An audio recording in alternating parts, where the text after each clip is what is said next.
Okay,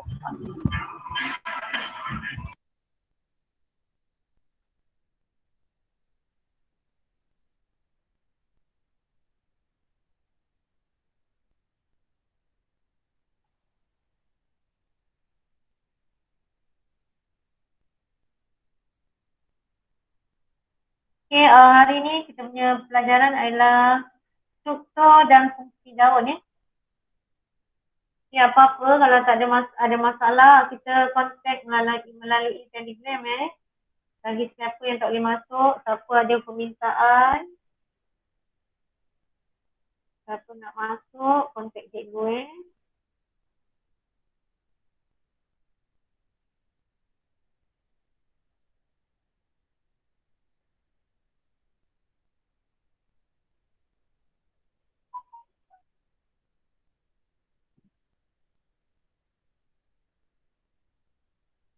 Okay, pertama ialah kita tengok struktur dan fungsi daun.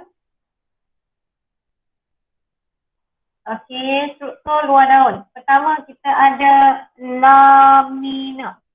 Kemudian kita ada petiole. Tangkai daun ni kita panggil petiole. Lamina. Lamina. Okay, petiole. Petiole ni tangkai daun. Okay, kita tengok lamina. Merupakan bahagian daun yang lepis, nipis, rata dan berwarna hijau. Hijau lah kalau dah muda-muda ya. Kalau dah tua, okay, nak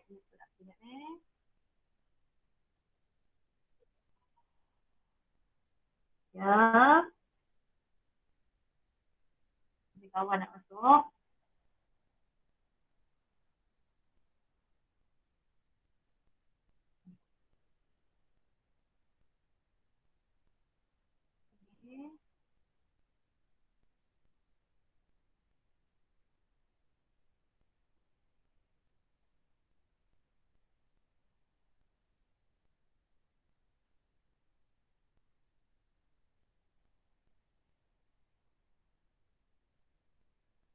Okay. Lamina berbentuk lepis untuk menghasilkan permukaan yang luas supaya sel yang mengandungi kloroplas di dalamnya terdedah kepada cahaya matahari yang maksimum. Lepis. So lamina ni adalah nipis. Apa pentingnya nipis? Lagi ada nak masuk ni, sorry sekejap.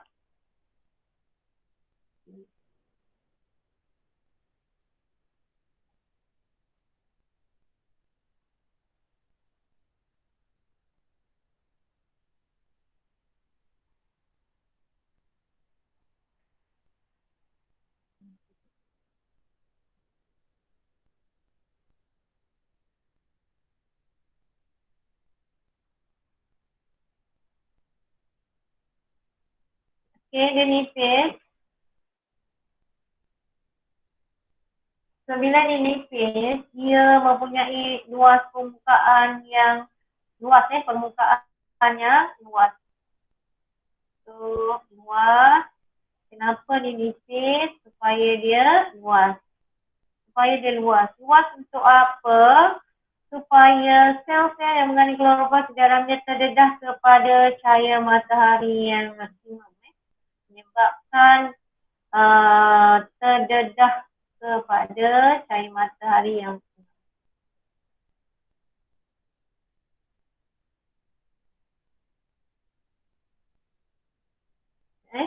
maksimum. Sebab daun ni adalah fungsinya untuk fotosintesis. Membentuk ni memudahkan gas yang meresap dalam yang terlibat dalam fotosintesis meresap dengan cepat ke dalam ni. Okay. So luas ni ada dua fungsi. Pertama untuk terdedah kepada cahaya matahari. Yang satu lagi ialah supaya resapan gas untuk memudahkan resapan gas. Gas apa? Gas karbon dioksida. Kita dah baca karbon dioksida kalau campur dengan air akan hasilkan glukosa kan. Campur oksigen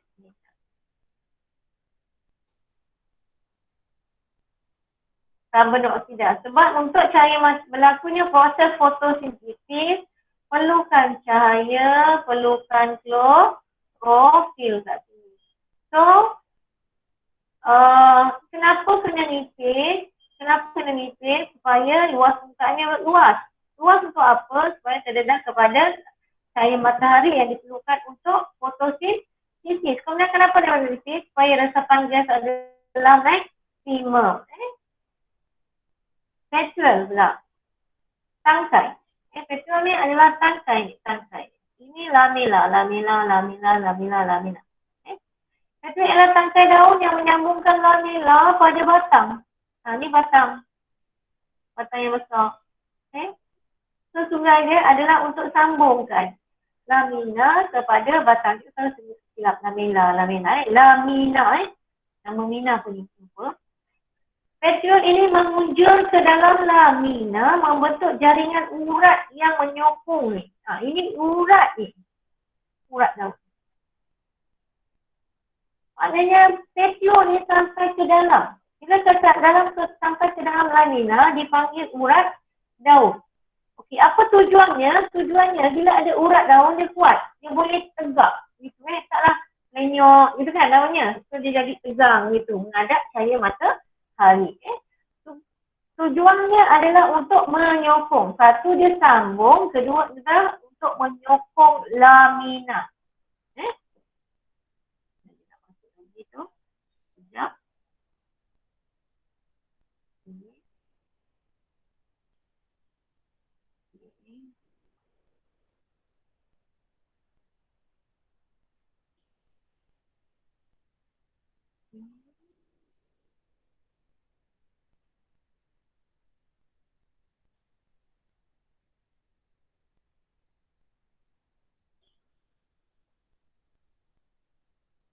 Okey. Yang tadi ada dua fungsi petrol. Petrol adalah untuk menyambung lamina kepada batang. Satu lagi adalah untuk membentuk urat daun. Itu petrol. Supaya boleh menyokong lamina. Okey, kemudian kita tengok struktur dalaman lamina daun. Bagi kebanyakan tumbuhan, lamina daun tersusun supaya tidak bertindih. Ni. Laminanya tak bertindih. Dia ni tak menghalang yang bawah. Tengok ni.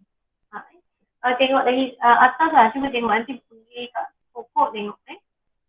Ini membolehkan daun menerima cahaya yang optimal untuk menjalankan fotosintesis. Susunan ini disebut mozaik daun. Mozaik tu corak daun ni. Mozaik daun. Corak mozaik ni memastikan bahawa setiap lamina daun mendapat cahaya secara maksimum. Ada kawan awak nak masuk.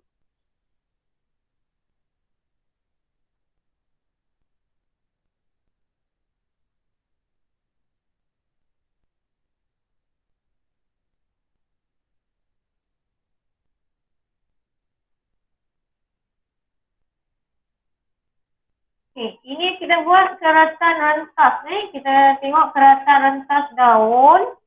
Okey. Bila daun dia nampak pipih je kan. Rupanya daun ni dalamnya Masya Allah. Subhanallah. Maha suci Allah. Okey. Sambil ni awak buka buku. Awak boleh tengok macam mana kita daun ni. Susunan daunnya. Paling luar ni bukan sel. Paling luar ni adalah cuticle. Bawah cuticle barulah sel epidermis. Kita dah belajar dah. Sel epidermis atas sebab duduk ke atas.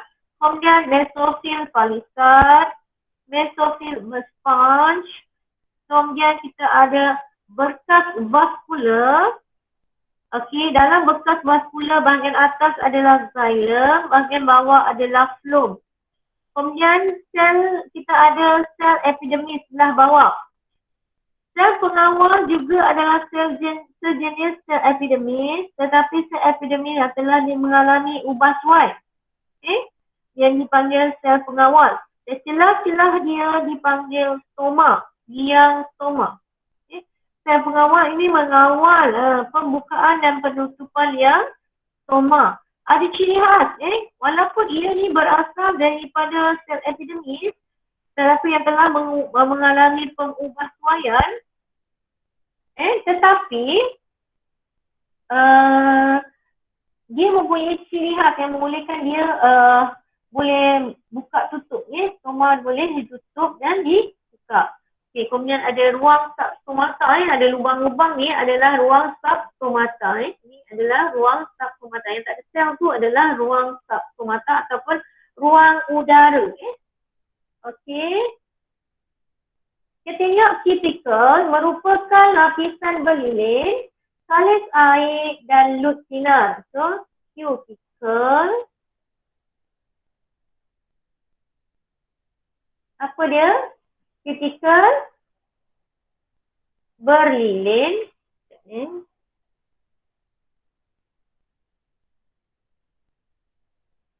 Ini adalah berlilin. Kalau kita tengok paling senang daun keladi lah.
Sekejap ada kawan awak ni.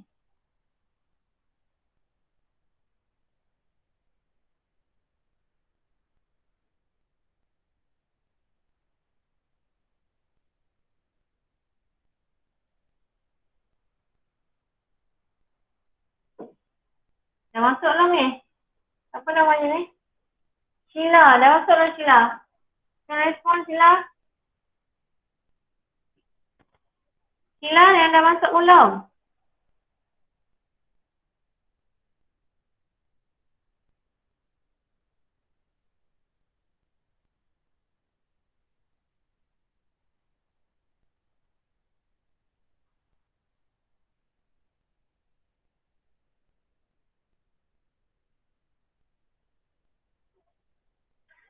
Tolong respon. Sheila dah masuk? Okey, kita sambung.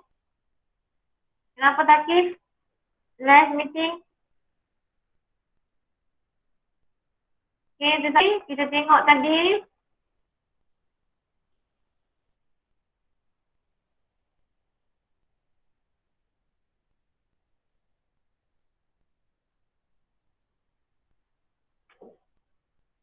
Okey, mesofil Bila kita sebut mesofil, tak nampak.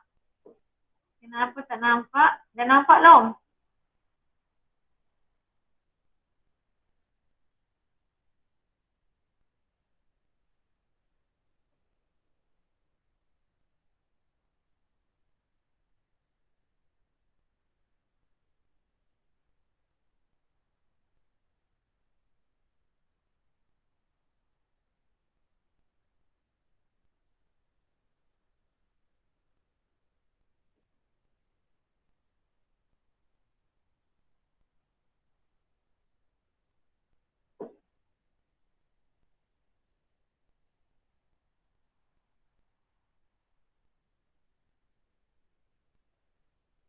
Okey, Alhamdulillah kita sambung lagi.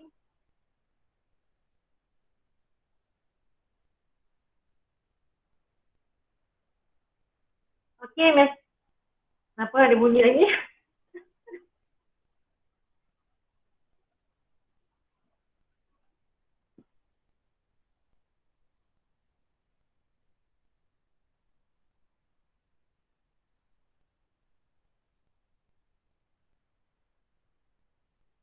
Okey, kita tengok bila sebut mesofil iaitu menjalankan proses fotosintesis. Okey, kita tengok mesofil apa yang pertama, mesofil palisat. So, bila palisat, cikgu nak lukis palisat.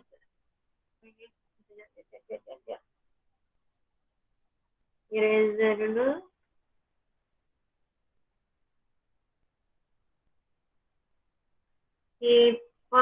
Li ni cikgu lukis sel dia.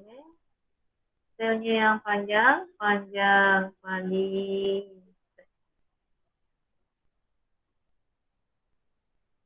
Okay, palisat ni disusun secara rapat.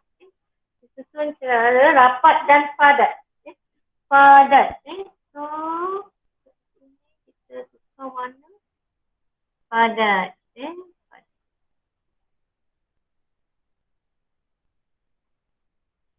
Kemudian satu lagi ciri dia ni bukan saja disusun secara rapat dan padat, tetapi juga dia padat, dia banyak. Banyak apa? Ini dari segi susunan tadi. Satu lagi adalah dia padat dengan kloroplas. Padat dengan kloroplas. Okey, so kita lukis sini. Ada banyak bintik-bintik ni adalah kloroplas. Lukislah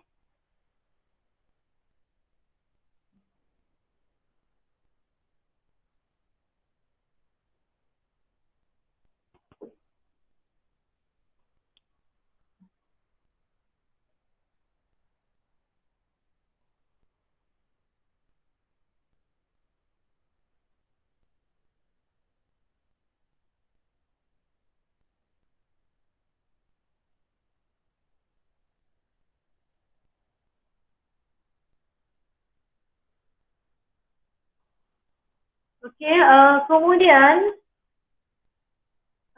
kita tengok padat kloroplast. Okey, kemudian dah habis kan. So dia fotosintesis paling banyak lah kat sini.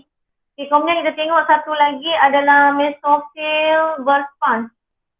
Mesofil. So bila kita sebut mesofil, sil ni for photosynthesis. Mesofil bersponge.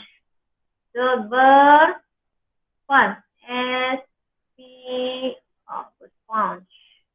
Bersponge. Bersponge. Dia ada kloroplast juga. Dia ada kloroplast juga. Dia ni dinding sel, membran sel, vacuole dan juga nukleus. Okey, macam biasalah. Tapi dia punya kloroplastnya tidak banyak seperti kloroplast palisat. Dia disusun secara longgar. Bila bersponge ni longgar. Bila disusun secara longgar, maka dia ada ruang udara.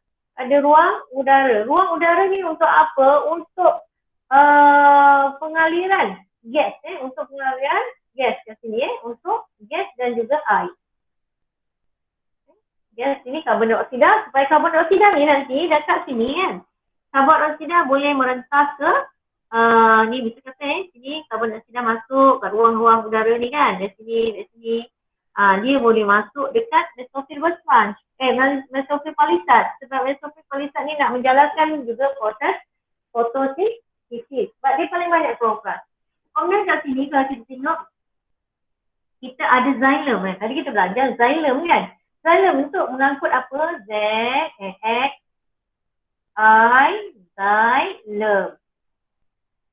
Cikgu lukis dia xylem ni E-M. Okay. Xylem.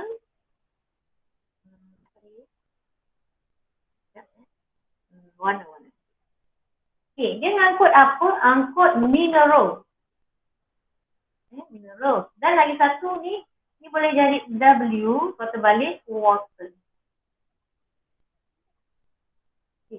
Kemudian xylem ni ada penebalan lignin. Penebalan lignin yang dipanggil ligninifikasi. Penebalan lignin selalu ni sebenarnya. Dalam dia ada penebalan lignin.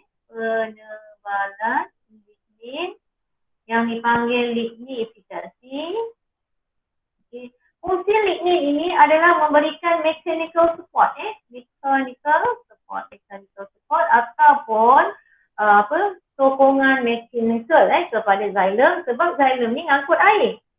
Dia ngangkut air. Dia bawa air banyak. So untuk elakkan dia kuat, so ada penebalan dinding dia. Berlengkar tu bentuknya kalau spiral gitu. Ada banyak bentuk tapi saya cuba lukis satu. Okey, ini dia. So air dari sini tadi dia akan meresap ke sini kan, ke ruang-ruang ni supaya dia sampai dekat sini lah, mesofil bersponge. So function mesofil bersponge ni satu, dia boleh jalankan fotosintesis juga. Kemudian dia longgar memberikan ruang udara dan juga pengaliran air dan juga karbon dioksida. Okey, phloem. Apa fungsi phloem? Phloem L. Sebenarnya phloem tu bentuk dia macam ni.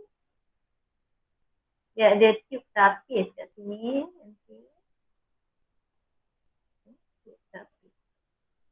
Ini phloem lah ni. Sebelahnya ada serakan. Ini serakan. Ini phloem. S-L-O. Ada apa ya? Ada nak cakap? Ada masalah ke? Ada pertanyaan boleh tanya?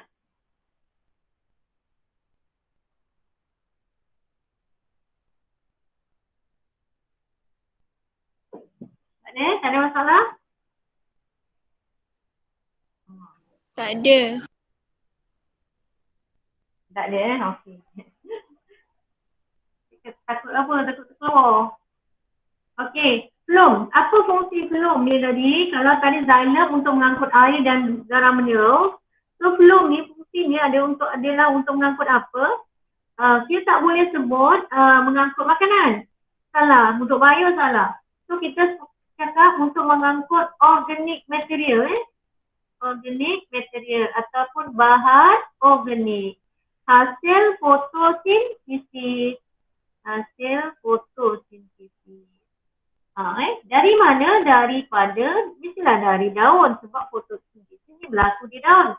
Kebahagiaan lain tumbuhan. Itu je. Okay, ada soalan setakat ni? Tak ada, kita dah belajar. Kita belajar kerangka rentas daun. Kita ada cuticle yang bersifat nipis. Tadi tu kan. Salis air, lilin, fungsinya apa, epidermis.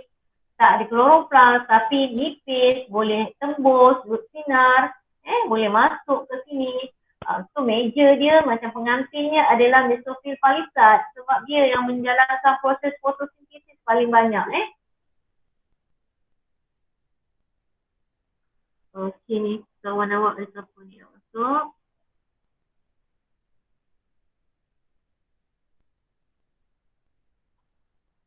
Okey, dah habis. Ni so kita tengok organ utama pertukaran gas. Keperluan pertukaran gas dalam tumbuhan. Bagi menjalankan proses fotosintesis dengan cekap, tumbuhan perlu menukarkan gas dan menyerap cahaya. Pertukaran gas oksigen dan gas karbon dioksida antara tumbuhan dan persekitaran berlaku melalui liang stoma. Inilah liang stoma. Inilah liang stoma. Liang stoma ini lubangnya. Ininya sel pengawal. Ni epidermis. Mekanisme pembukaan dan penutupan liang stoma. Mekanisme pembukaan dan penutupan liang stoma bergantung kepada sel. Sama ada segar atau flasid. Sama ada segar atau flasid. Kalau kita tengok ni, liang stoma tertutup atau terbuka? Ini adalah terbuka. Nampak ada liang dia. Okey, ni sel pengawal. Di kanannya semua adalah epidermis. Keadaan sel pengawal ini dipengaruhi oleh pengambilan ion kalium oleh sel pengawal ataupun kepekatan sukrosa di dalam subsel pengawal. Okey, mekanisme pembukaan dan penutupan. Okey, pertama ialah pengambilan ion kalium oleh sel pengawal. Pengumpulan atau penyingkiran ion kalium di dalam sel pengawal akan mengubah keupayaan larutan. Hal ini akan meningkatkan atau menurunkan keupayaan air dalam sel-sel pengawal.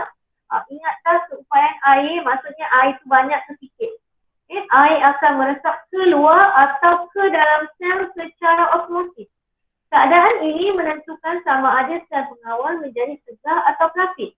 Segar dia bila dia segar terbuka, jika plastik tertutup. Kepekatan sukrosa di dalam sel pengawal. Pada waktu siang atau dengan kehadiran cahaya, fotosintesis berlaku dan menghasilkan gula yang larut, iaitu sukrosa.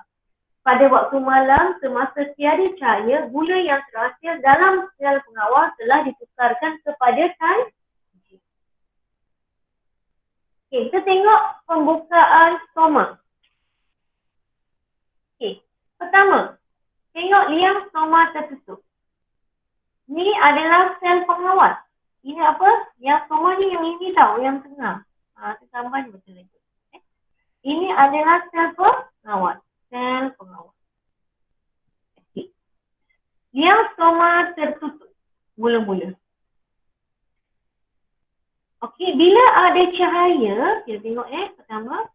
Pengambilan ion kalium oleh sel pengawal. Ion kalium bergerak ke dalam sel pengawal. Ion kalium bergerak ke dalam sel pengawal.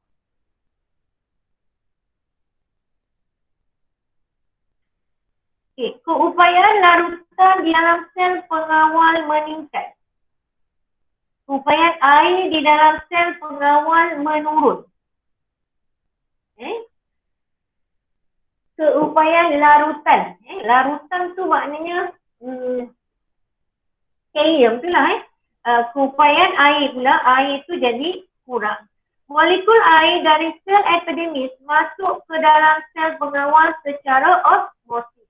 Okey, sekarang ni bila kalium masuk, jadinya larutan ni jadi pekat tau. Sel pengawal ni larutan kalium jadi banyak. Bila kalium masuk, adiknya banyak. Dan air jadi sedikit. Oleh kerana airnya sikit kat sini, air kat luar banyak. Dekat sel epidermis. Ni sel epidermis. Epidermis. Okay. Sel epidermis banyak, so air akan masuk. Okay. Bila air masuk, sel pengawal menjadi segah dan melengkung keluar. Yang stoma akan tertutup. Tertutup pula, terbuka. Kepekatan sukrosa dalam subsel juga. Dengan kehadiran cahaya fotosintesis berlaku, kepekatan sukrosa di dalam sel pengawal menjadi tinggi. Dia memang rendah karbon dioksida, 6 air, hasilkan glukosa campur oksigen. Ini glukosa ni. Okay, bila ada hasil glukosa ni akan ditukarkan kepada sukrosa. Okay, sukrosa ni menjadi tinggi dalam ni, so keupayaan air dalam sel pengawal menjadi menurun. Molekul air dari sel epidermis masuk ke dalam sel pengawal secara osmosis dan sel pengawal menjadi segah dan melengkung keluar. Jadinya, yang menyebabkan liang stoma terbuka ada dua perkara berlaku serentak. Pertama ialah pada waktu yang ada cahaya matahari ialah pengambilan ion kalium oleh sel pengawal. Bila diambil ion kalium, maka keupayaan larutan, kepekatan larutan dalam sel pengawal meningkat dan automatik air akan masuk ke dalam sel pengawal secara osmosis kerana bila air ni rendah di sini, sel epidermis banyak, so dia akan masuk ke dalam sel pengawal. Pada masa yang sama pula, kehadiran cahaya matahari, jangan lupa dekat sel pengawal ni ada kloroplast. Sebab itu dia menjalankan proses fotosintesis, hasilkan glukosa, kemudian tukar pada sukrosa. So, bila sukrosa tinggi, air kat sini jadi kurang. Sukrosa ni pekat, air dia kurang. So, air yang banyak dekat epidermis akan meresap masuk ke dalam sel pengawal. Sel pengawal menjadi segah dan melengkung ke luar. Itu dia pada waktu siang hari ataupun pada waktu ada apa? Ada apa? Bila ada cahaya. Okay, kita tengok mula untuk penutupan liang stoma. Ion kalium bergerak keluar daripada sel pengawal. Keupayaan larutan dalam sel pengawal menurun. Larutan ni menunjuk pada larutan kalium lah kan. So keupayaan air dalam sel pengawal meningkat. Bila kalium kurang, air akan meningkat. So molekul air yang kurang, yang banyak kat sini akan meresap keluar. Keluar daripada sel. Secara osmosis, bila air keluar, dia jadi flaccid. So sel stoma tertutup. Sama juga, perkara yang sama berlaku tanpa kehadiran cahaya matahari, fotosintesis berlaku. So kepekatan di dalam sel pengawal akan berkurangan. Otomatik keupayaan air akan meningkat. So air yang banyak kat dalam sel pengawal ini akan meresap keluar ke epidermis secara osmosis. Sel menjadi flaccid dan liang stoma akan tertutup. Okay, ada soalan dekat ni? Ada soalan? Tak ada, cikgu. Ada soalan tak? Tak. Okey, cikgu nak ada soalan tak? Tak ada. Okey, macam mana cara nak senang tupan dan liang stoma ni? So, dua perkara kita kena ingat iaitu kalium dengan sukrosa. So, liang stoma.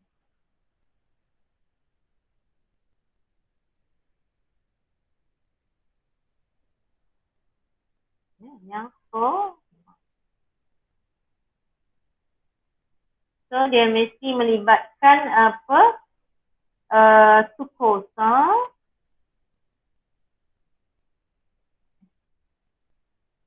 dengan kalium. Macam mana nak tahu kalium?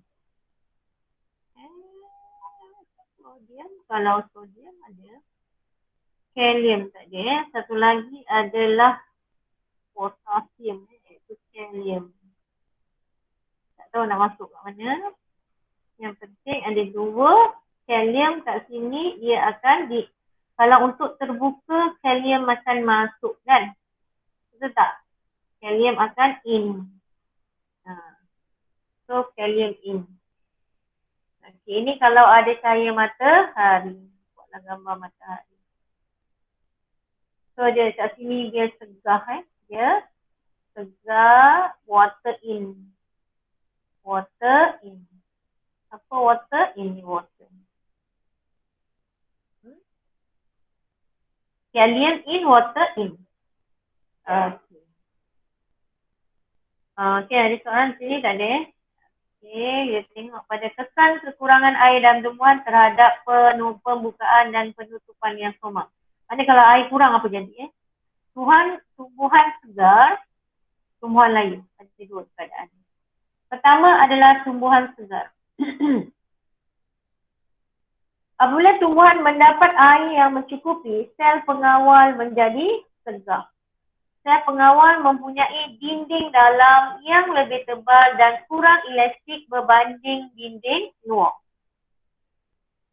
Sel dinding luar yang lebih nipis dan lebih elastik menyebabkan sel pengawal melengkungnya keluar. Kenapa dia lengkung keluar? Sebab yang luar tu lebih elastik. Sebab dia nipis, dia senanglah nak dia bentuk-bentukkan. Okay, dia tengok sini. Ni sel pengawal. Tengok ada dua lapisan dinding dia. Ni ada dinding sel, satu lagi membran sel, membran plasma.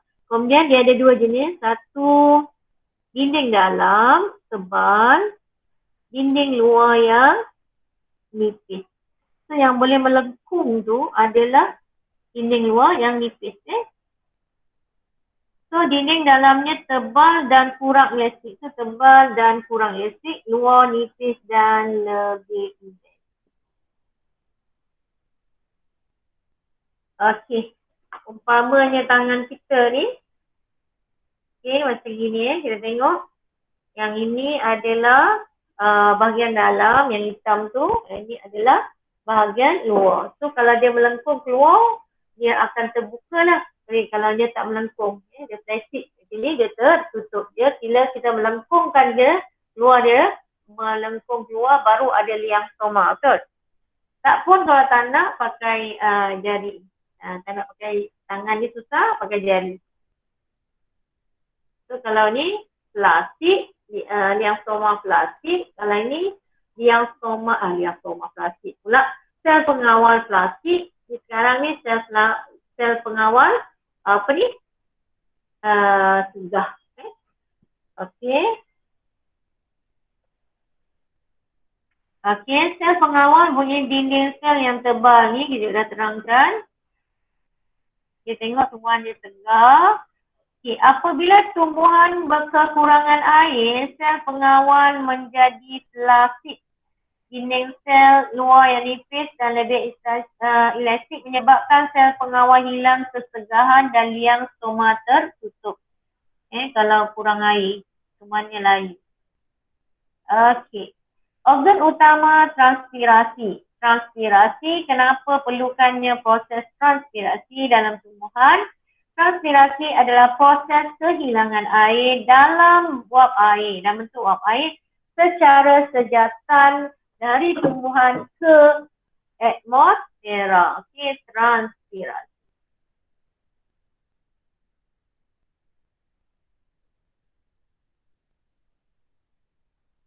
Okey, transpirasi. Okey, S for sejatan, tertutup kala pula ya. Sejatan. Sejatan apa? Sejatan uap air.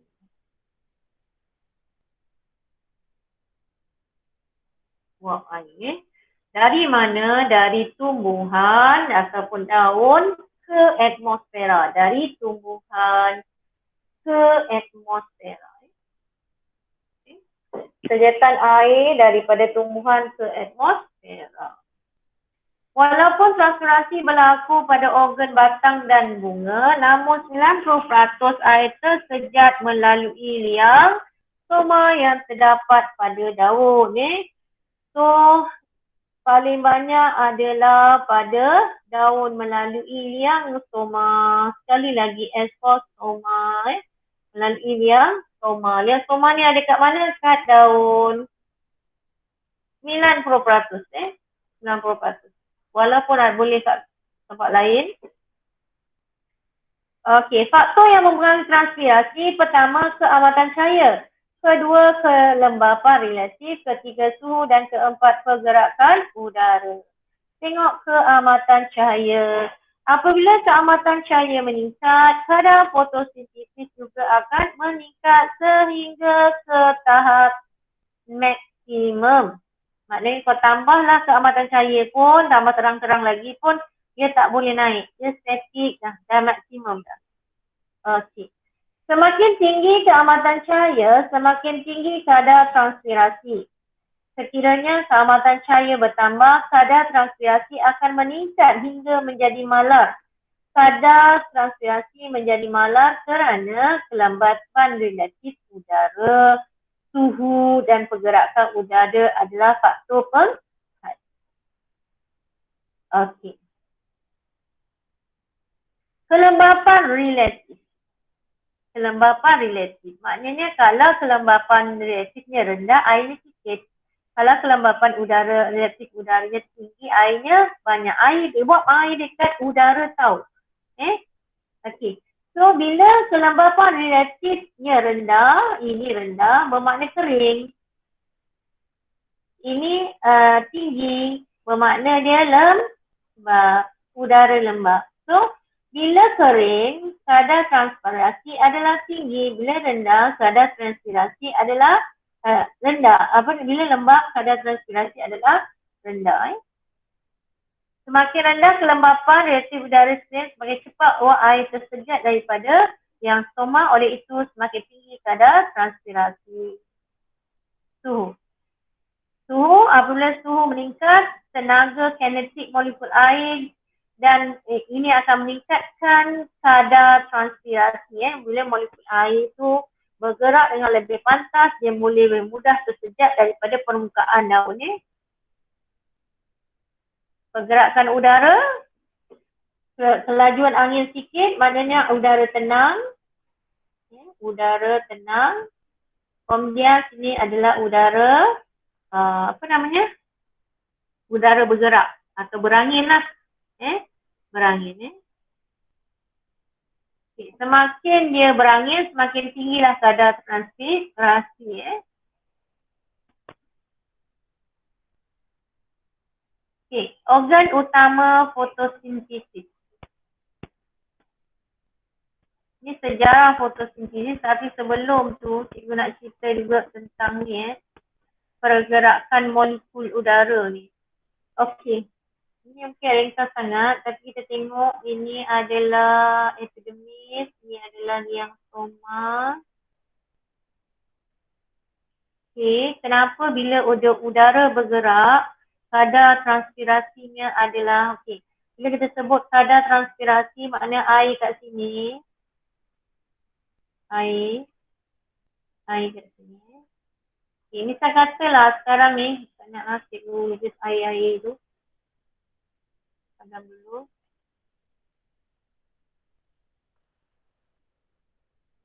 Okay. Macam ni. Cikgu buat molekul macam ni lah molekul. Okay. Ini adalah udara. Kat luar ni adalah udara. Kat dalam ni adalah molekul air, tapi dekat udara ni kat luar udara ni molekul air juga, tapi kat dalam sel. Okey. Misal katalah udara tenang. Udaranya tenang. So, wap air ni tak bergerak ke mana-mana. Wap air ni tak bergerak, maka molekul air dekat luar adalah banyak. Molekul air kat luar dia banyak. Sekarang, molekul air kat dalam ni nak keluar tak boleh. 2, 4, 6, 7. Kalau ada keluar pun dapat 1 je keluar. Sebab ada kecurunan kepekatan kan. So, yang ini tambah kat sini. Yang ini ni keluar, tambah dekat sini. Dia boleh dapat keluar 1 je. Tetapi bayangkan kalau berangin. Bisa katalah berangin sekarang ni. Bila berangin, angin ni akan tolak molekul air jauh daripada daun. Dia tolak. Bila dah tolak, sekarang cikgu padam. Dia dah tolak kan. Sekarang ni, berapa molekul air kat luar tu? Berapa? Tinggal 1. Kat dalam ada berapa? 2, 4, 6. Jadi dah keluar kan? Jadi 6. Okay, sekarang ni keluar. Dia pun keluar sebab ada kecurunan kepekatan. Jadi yang kat dalam keluar banyak. Okay, keluar lagi 1. Ini pun keluar. Keluar juga. Selagi ada kecurunan kepekatan dia boleh keluar. Sekarang dia berapa? 2, 4. Dalam ada berapa? 1, 2, 3. Okay. Nah, berapa ni dekat sekarang? Molekul yang keluar ada 3. Tadi berapa molekul yang keluar? 1 je kan? Ini menunjukkan bahawa apabila ada pergerakan udara, kadar transpirasi menjadi tinggi. Sebab ada banyak molekul air tersejat daripada permukaan daun. Keluar daripada liang stoma. Faham tak yang ni? Kalau respon, faham tak? Faham cikgu. Faham cikgu. Alhamdulillah. Sekarang kita tengok tu dari segi pergerakan udara tau. Sebab apa? Udara ni akan menyingkirkan molekul yang tersejat keluar daripada daun. Mana bila dia menyingkirkan ni, maka terdapat kecurunan kepekatan daun. Maka ni ada tertinggal satu. Okey. Terdapat, oleh itu terdapat kecurunan keupayaan air. Di dalam sel dengan di dalam daun di dalam daun dengan luar daun. So, molekul air boleh meresap ke luar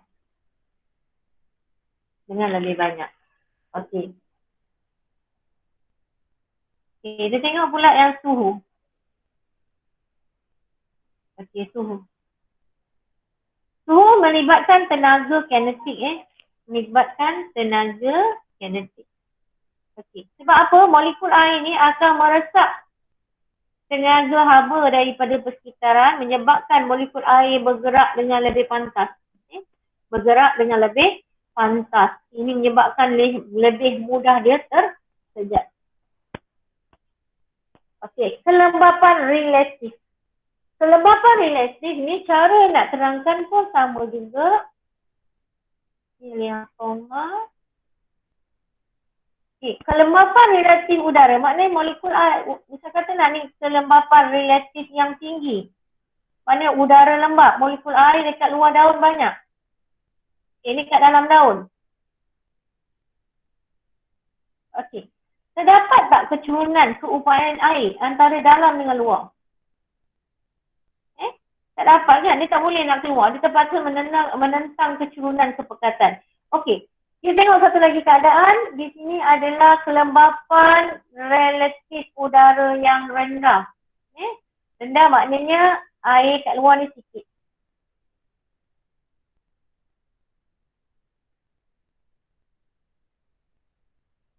Okey. Bila macam gini, kita dapati bahawa keupayaan air dekat dalam daun adalah tinggi berbanding dengan kat luar. Maka air boleh meresap keluar. Sebab kelembapan relatifnya. So air boleh meresap keluar. Maka bila banyak air yang keluar, kadar transpirasi adalah tinggi. Okey. Kita tengok pula keamatan cahaya. Okey. Kita jangan lupa keamatan cahaya ni, dia ada kaitan dengan liang stoma lah Okay, bila keamatan cahaya dia tinggi, maka liang stoma pula ni apa? Sel pengawal akan menjalankan proses fotosintesisnya yang tinggi. Sebab apa? Dia ada kloroplas. Okay, bila kadar transpirasi meningkat. Okay, bila keamatan cahaya tinggi, pertama, dia menyebabkan kadar fotosintesis adalah tinggi. Okey, bila kadar fotosintesis tinggi menyebabkan sukrosa tinggi. Bila sukrosa tinggi menyebabkan lebih banyak air meresap masuk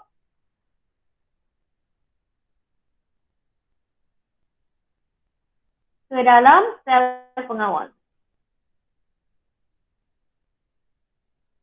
Okay, sel pengawal menjadi segar.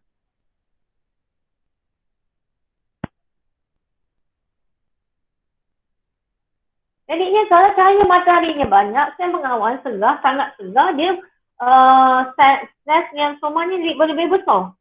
Kalau macam keamatan cahaya rendah, jadinya dia punya liang stoma kecil je buka.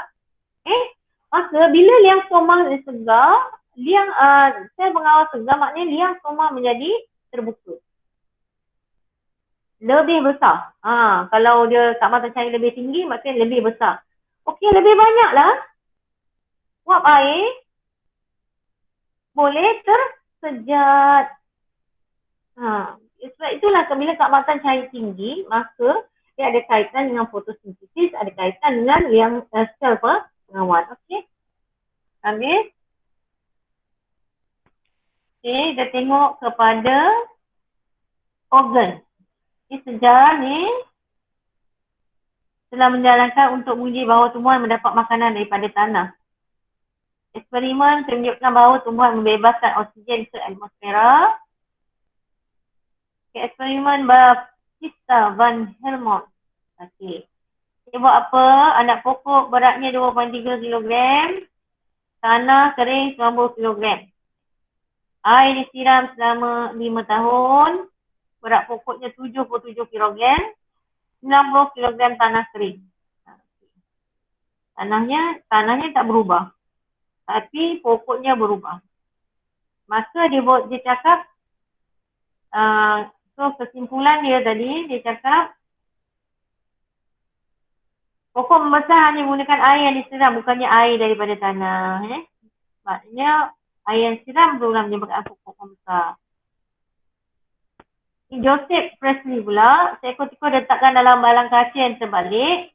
Tikus mati. Apabila tumbuhan diletakkan bersama dengan tikus terus hidup. Menunjukkan bahawa apa kesimpulan ni?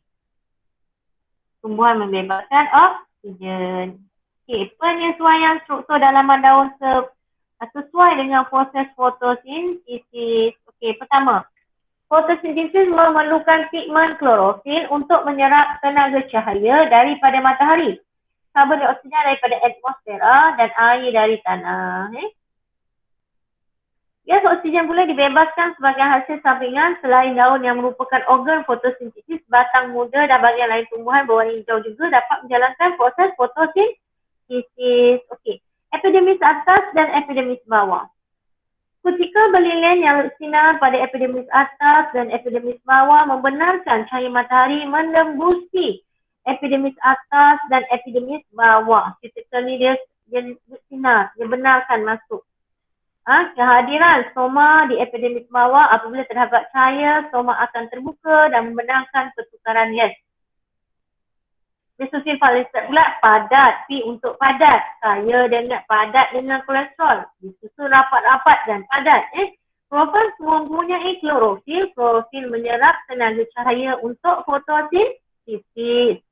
Okey, disulfid bersponge. Disusun secara longgar. Kurang kloroplasnya.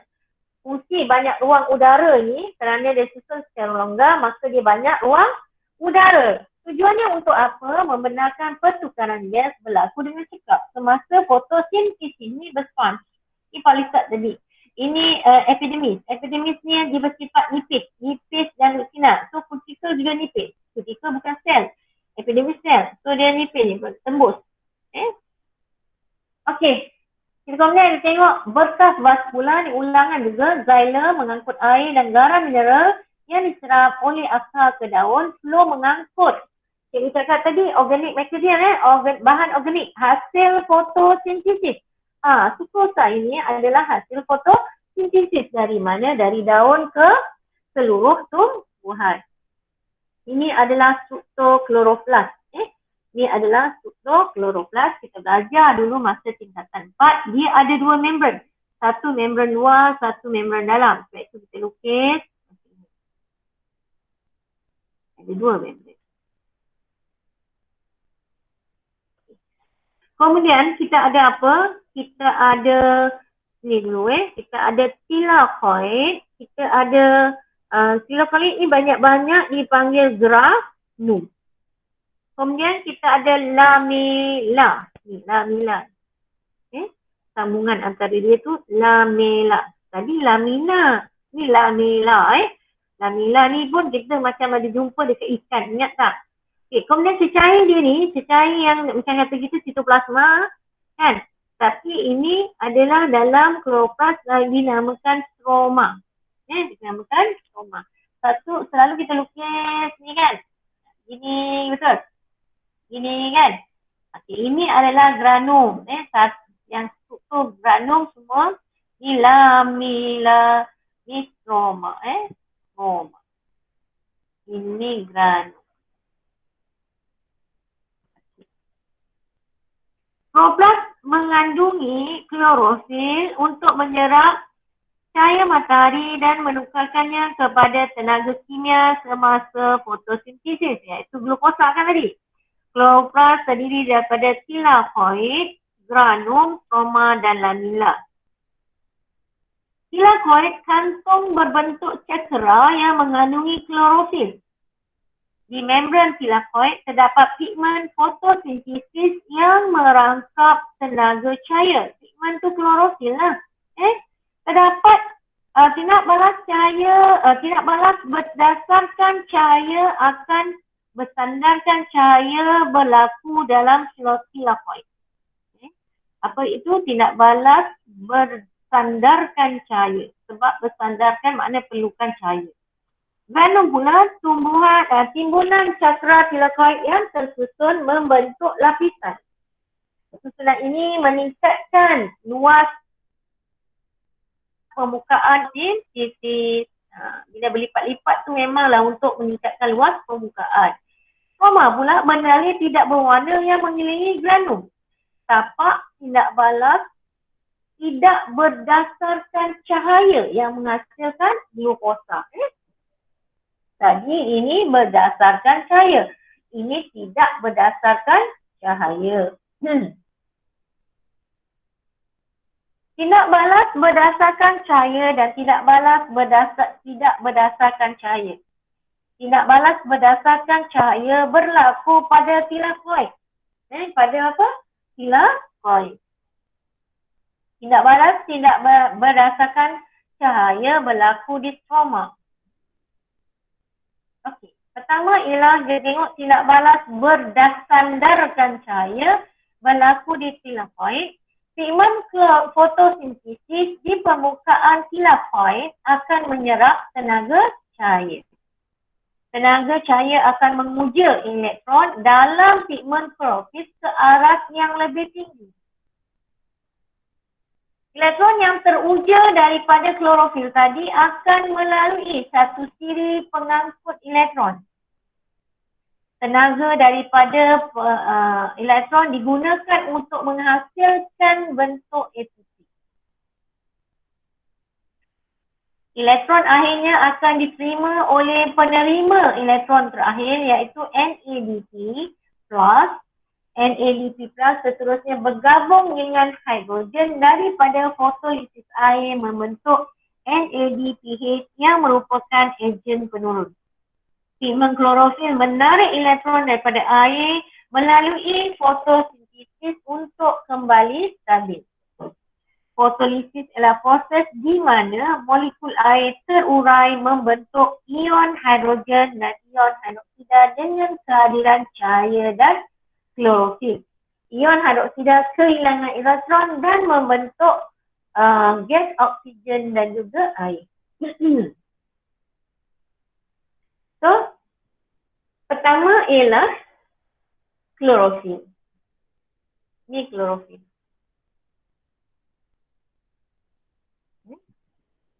Klorofil.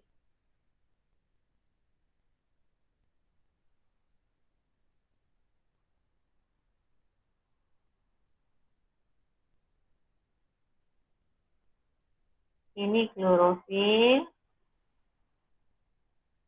Klorofil.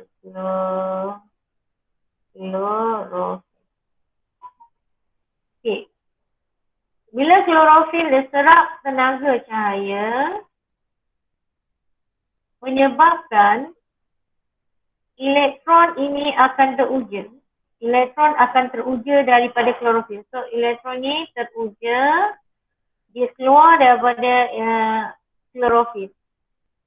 Bila dia keluar daripada klorofil, kalau kita belajar dia belajar kalau kita belajar dalam kimia, kalau elektron tu jadi terkeluar daripada klorofil, dia jadi klorofil yang positif lah. Contohlah ni memang cakap-cakap itu je kan. So, klorofil bila dia menyerap, pertama dia menyerap tenaga cahaya, ini menyebabkan elektron dia teruja. Okey, elektron dia teruja. Okey, apa jadi? Okey, ion hidrogen dari klorofil tadi akan melalui satu siri pengangkut elektron. So, bila dia teruja, dia masuk kepada pengangkut elektron. Dia akan memasuki siri melalui siri pengangkut elektron. Kemudian tenaga daripada elektron digunakan. Okey, dia masuk ni menghasilkan tenaga. Ni hasilkan tenaga. So 2, 3, 4. Dia akan hasilkan tenaga. Okey, tenaga ni adalah dalam bentuk ATP. Dia hasilkan tenaga iaitu ATP. Kemudian elektron ini akhirnya diterima. Okey, elektron ni dia dah masuk dekat pengangkut elektron. Elektron ni akan diterima, akan bergabung dengan NADPH. Akan bergabung dengan NADPH. Okey. Akan diterima oleh penerima elektron terakhir iaitu NADPH. Kemudian seterusnya NADPH akan bergabung dengan hidrogen plus daripada fotolisis air. Okey, macam mana nak dapat fotolisis air ni? Okey, kita tengok air. Dengan kehadiran cahaya matahari, dia akan terpecah kepada ion hidrogen dan juga ion hidroksil. Okey, ini yang pertama tadi kan, yang cakap fotolisis air. Apa maksud fotolisis air? Ini fotolisis air.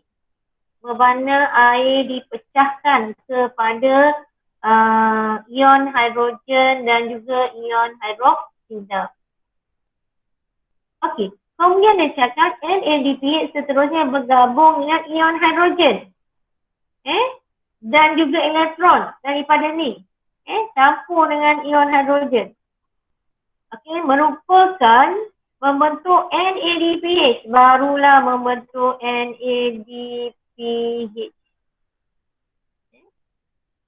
Yang merupakan ejen penurunan. Pigmen klorofil. Menarik elektron daripada molekul air. Ingat tak ni? Sekarang ni klorofil dah kurang elektron. Bila positif ada kurang elektron. Dia ambil. Dia ambil apa? Menarik elektron daripada air. Ambil elektron daripada air. Ambil elektron daripada air. So, bila dia ambil elektron daripada air, melalui proses fotolisis air, maka dia kembali stabil. So, bila dia ambil elektron daripada air ni, maka dia patah balik menjadi yang asal. So fotosintesis adalah di mana molekul air terurai untuk membentuk ion hidrogen dan ion hidroksida dengan kehadiran air, tenaga dan klorofil. Ion hidroksida ada kehilangan elektron, ni OH ni akan kehilangan elektron, hilang elektron dan membentuk oksigen dan juga air. Ni akan membentuk air. Awak belajarlah 4 orang hutan apa. Ini dengan kimia nanti awak belajar. Okey. Kemudian kita nampak tadi ada tenaga, betul? Kemudian ada apa? Okey. Gas karbon dioksida akan diikat kepada sebatian organik 5 karbon untuk membentuk sebatian organik 6 karbon. NADPH dan ATP. Ni NADPH tadi kan terasa kan? NADPH, ATP ni akan masuk ke dalam tindak balas tidak bersandarkan cahaya, akan menurunkan sebatian organik ini kepada monomer glukosa. Molekul monomer glukosa terkondensasi untuk membentuk molekul kanji. Kemudian kanji akan disimpan dalam soma. Maksudnya tujuan tindak balas bersandarkan cahaya adalah untuk hasilkan ATP dan juga hasilkan NADPH. Kemudian NADPH yang terhasil ini akan masuk dalam tindak balas tidak bersandarkan cahaya. Iaitu digunakan untuk menurunkan sebatian organik kepada monomer glukosa. Di mana dia akan mengikat. Gas karbon dioksida akan ikat dengan sebatian 5 karbon. Okey. Tindak balas gelap, tindak balas cahaya. Tindak balas gelap pula. Tindak balas cahaya, tindak balas tidak bersandarkan cahaya. Okey, pertama dimangkinkan oleh enzim berlaku dalam kloroplast. Betul, kedua berlaku kat kloroplast, dimangkinkan oleh enzim. Okey, pertama ialah kita tengok tindak balas yang bersandarkan cahaya. Bahan tindak balas air. Hasil tindak balasnya gas oksigen dan juga molekul air. Fungsinya untuk hasilkan ATP. Jangan lupa lagi satu tadi kita nampak menghasilkan NADPH. Tindak balas berlaku di tilakoid dan juga melibatkan fotolisis air, menyebabkan molekul air terpecah. Foto, cahaya, lisis, pecahkan air. Okay, tindak balas tidak bersandarkan cahaya menggunakan molekul ATP. Tapak tindak balas adalah soma melibatkan penurunan gas karbon dioksida.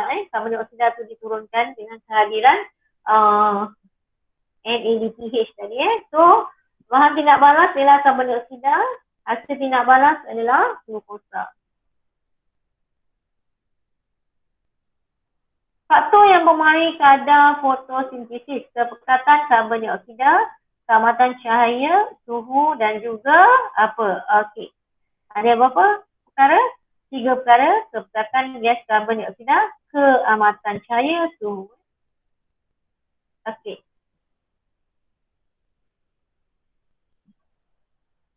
Kita tengok pada kepekatan gas karbon dioksida. Kepekatan cahaya yang rendah kepada fotosintesis yang rendah, kepada cahaya tinggi kadar fotosintesis yang tinggi, tetapi dia akan menjadi malar. Awak tengok dia akan jadi malar. Peningkatan kepekatan karbon dioksida meningkatkan kadar fotosintesis selagi tiada faktor penghat lain seperti suhu, persekitaran dan keamatan cahaya.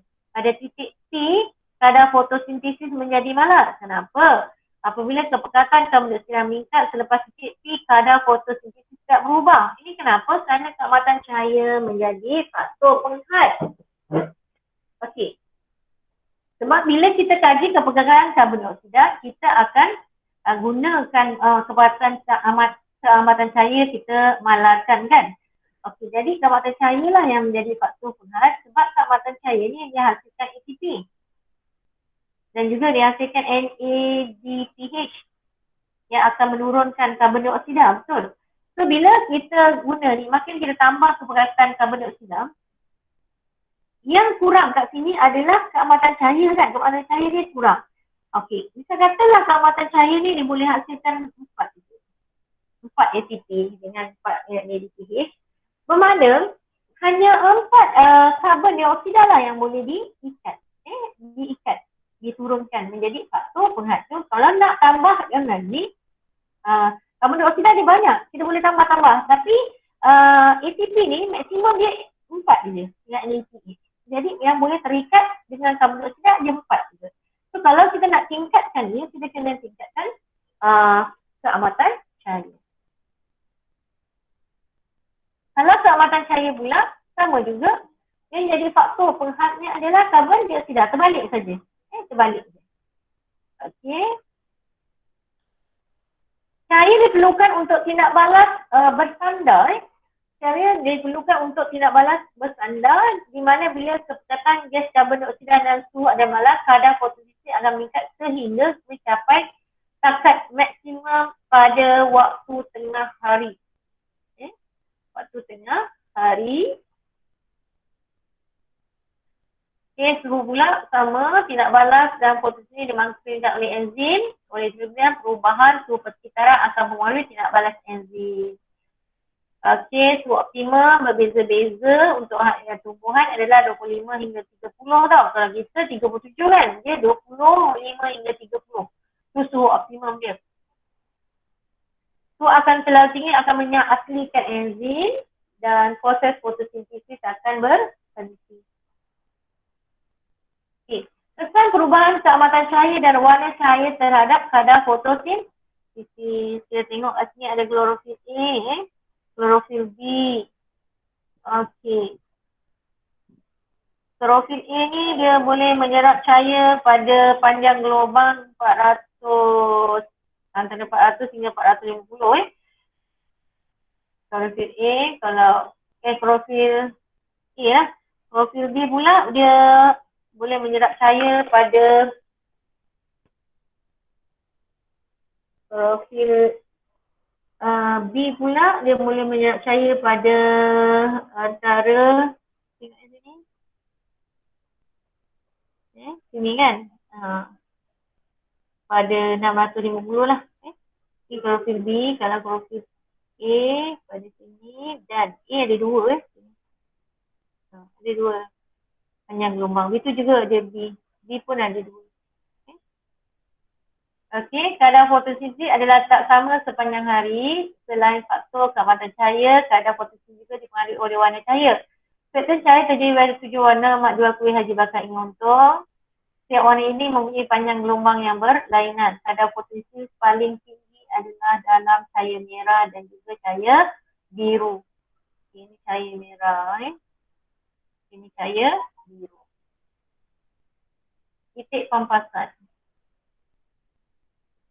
Titik pampasan adalah arah keamatan cahaya apabila kadar respirasi sama dengan kadar fotosintesis. Kadar respirasi sama dengan kadar fotosintesis. Okey, kita tengok sini. Keamatan cahaya rendah, maka bila keamatan cahaya rendah, kadar fotosintesis juga adalah rendah. So, pengambilan oksigen akan berkurangan bila fotosintesis rendah. Okey, kemudian bila dia meningkat, bila keamatan cahaya meningkat, maka kadar fotosintesis akan bertambah. Ini menunjukkan bahawa kadar pengambilan karbon dioksida bertambah. Ini pun bertambah. Tetapi kat sini, di mana kadar pengambilan karbon dioksida dengan kadar pembebasan karbon dioksida adalah sama, kerana kadar respirasi sama dengan kadar fotosintesis.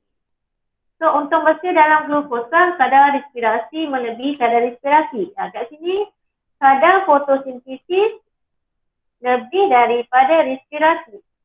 Tapi yang belah bawah pula, respirasi lebih tinggi daripada fotosintesis. Sebab apa? Sebab dia gelap, keamatan cahayanya rendah. Perbandingan antara fotosintesis dalam respirasi dalam tumbuhan. Kedua-dua proses fotosintesis dan respirasi dalam tumbuhan mempunyai beberapa persamaan dan juga perbezaan. Kedua-duanya merupakan organisma hidup, berlaku dalam organisma hidup, menyebabkan pengambilan dan pembebasan gas. Okey, fotosintesis tumbuhan hijau dan bakteria fotosintesis. Yang ini respirasi, semua benda hidup mesti menjalankan respirasi. Jenis sel berlaku dalam sel yang mengandung klorofil, berlaku dalam semua sel. Jenis metabolisme merupakan proses anabolisme, iaitu sintesis glukosa menggunakan gas karbon dioksida dan air. Ini merupakan proses katabolisme, iaitu penguraian glukosa untuk menghasilkan tenaga. Dapat dia kloroplas, yang ini mitokondria. Bahan tindak balas karbon dioksida dan air, ini oksigen dan glukosa. Hasil glukosa, yang ini tenaga pula. Hasil sampingan gas, oksigen dan air, karbon dioksida dan air, perubahan tenaga cahaya diserap dan ditukar pada tenaga kimia. Ini pula tenaga kimia ditukar kepada ATP dan tenaga haba dibebaskan. Keperluan memerlukan cahaya, tidak memerlukan cahaya. Alhamdulillah. Habis kita punya ni. Okey. Ada masalah? Tolong respon. Ada masalah tak? Tak ada cikgu. Alhamdulillah. Okey. Nanti cikgu kasih latihan kemudian video macam mana? Dah siap belum? Tak ada respon? Belum lagi cikgu, tengah edit. Belum lagi. Oh, buat sorang-sorang ke berkumpulan? Sorang-sorang. Sorang-sorang Okey, tak apa. Cikgu kasih minggu depan lah hantar video. Boleh cikgu. Jangan ada muzik-muzik Okey, lah, cikgu. tak payah ada muzik-muzik. Susah nak dengar Okey, ada masalah nak cari bahan tak? Susah nak cari bahan ke? Pakai kat internet Dengan internet soalan percubaan boleh. Okey, soalan dalam buku teks pun boleh. Okey, kita tutup majlis kita ni. Awak nak rehat. Okey, dengan tasbih kifara dan surah wal-as. Bismillahirrahmanirrahim. Subhanakallahumma wa bihamdika asyhadu an la ilaha illa anta wa astaghfiruka wa atubu ilaik. Bismillahirrahmanirrahim. Wal 'ashr. Innal insana lafi khusr illa allazina amanu wa 'amilus sholihat wa tawasaw bil haqq wa tawasaw bis sabr. Assalamualaikum warahmatullahi wabarakatuh. Terima kasih. Terima kasih cikgu. Terima kasih cikgu. Terima kasih cikgu. Terima kasih cikgu. Terima kasih. Terima kasih cikgu. Cikgu.